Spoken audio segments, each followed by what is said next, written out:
Ambiance festive et sportive pour la fête de l'eau au Stade Louis II. Une grande partie des licenciés de l'AS Monaco Natation s'étaient réunis autour du grand bassin pour célébrer ensemble cette discipline qu'ils pratiquent pour certains depuis des années. Pour d'autres, c'était une nouvelle étape comme ces petits de 4-5 ans qui faisaient leur premier mouvement dans le grand bassin.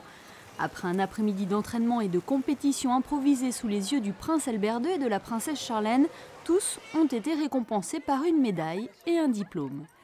Je crois qu'il est important que tous les jeunes de l'association, et surtout ceux qui ne sont pas compétiteurs et qui n'ont pas la chance de pouvoir nager 2 fois par mois en compétition, de pouvoir évaluer leurs progrès et faire en sorte que les parents se rendent compte aussi des progrès réalisés par leurs enfants depuis la rentrée de septembre. Et parallèlement à cette fête de l'eau, une exposition a été présentée autour du bassin. L'eau au cœur de la science présente de grands chantiers de la recherche française. Elle s'inscrit dans le prolongement de l'année 2013, année internationale de la coopération dans le domaine de l'eau.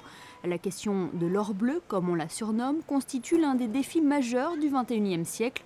Abondante sur Terre, mais inégalement répartie, cette ressource est aujourd'hui menacée par le changement climatique et des risques de surexploitation.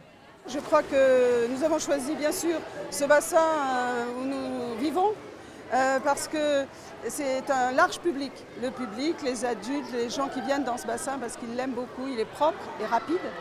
Et puis tous les scolaires qui viennent toute la semaine et puis tous ces enfants qui pratiquent le sport ici.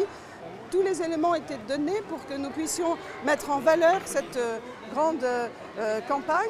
Je pense que bien sûr nous aiderons les enfants à les lire, je crois que c'est important pour qu'ils gardent une trace. Et voilà, on est content, très heureux de cette réalisation.